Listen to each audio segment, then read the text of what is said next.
आज हम पढ़ने जा रहे हैं म्यूचुअल इंडक्शन।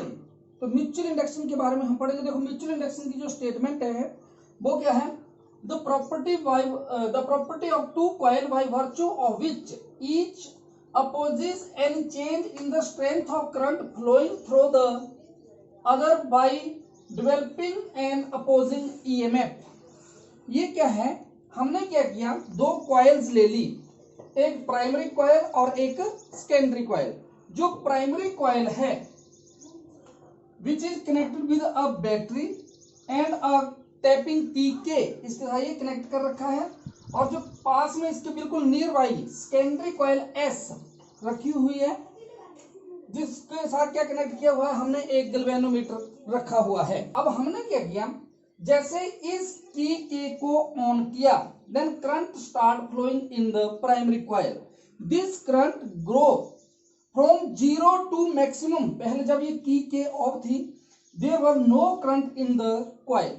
जैसे ऑन की तो ये करंट 0 से मैक्सिमम तक पहुंचेगा। जैसे करंट इंक्रीज होगा, then the magnetic flux linked with coil also increase. ये मैग्नेटिक फ्लक्स भी इंक्रीज होगा।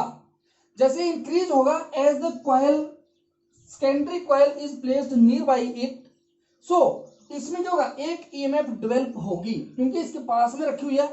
और जैसे जैसे ये शो कर रखा है यहाँ पे, तो जैसे जैसे ये कॉइल में इसमें ईएमएफ ग्रो होगी इसके मैग्नेटिक फ्लक्स के साथ साथ, तो ये क्या करेगी, इसके बढ़ते हुए करंट का जो इंड्यूस्ड करंट की वजह से इसमें ईएमएफ इंड्यूस्ड हुई, वो इसके बढ़ते हुए करंट को डिक्रीज करेगी, अपोज करेगी उसका। अब हम क्या करते हैं, बाद में मान लो नेक्स्ट स्टेप में इसको ऑफ करेंगे। करंट 0 से मैक्सिमम तक गया था, जब इसको हमने ऑफ किया, इस टैपिंग की को ऑफ कर दिया, then current decrease from maximum to 0। जब करंट डिक्रीज होने लगेगा, then magnetic flux linked with coil also decrease. तो ये क्या करेगा, इसके घटते हुए ईएमएफ को अपोज करेगा। ये that is according to Lenz law.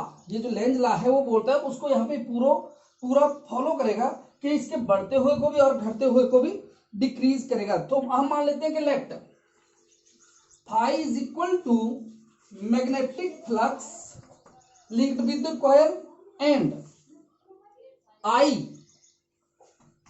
is equal to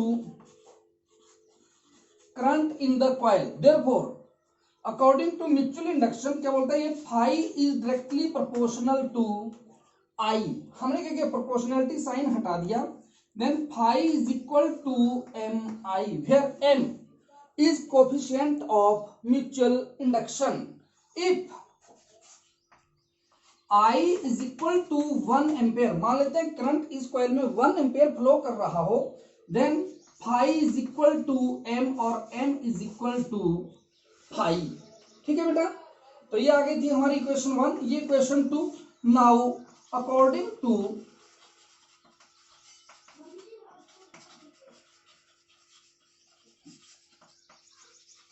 Faraday's second law.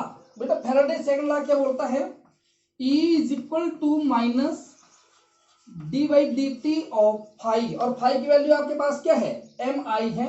क्या बन गया, E is equal to minus d by d t of M I. मैंने इसको ऐसे लिख दिया, E is equal to minus M d I over d T.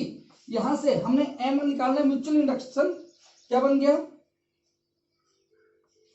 E dt is equal to minus M di and M is equal to E dt upon di।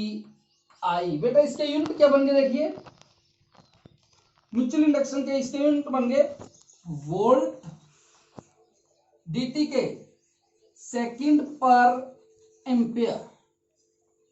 क्या बन गए, volt second पर ampere, but we measure it in henry. तो इसके unit क्या लिखते हैं हम, यानी कि 1 वोल्ट सेकंड पर एम्पेयर किसके बराबर है, 1 हेनरी के बराबर। अब अगेन मैंने इस इक्वेशन को ले लिया कि इफ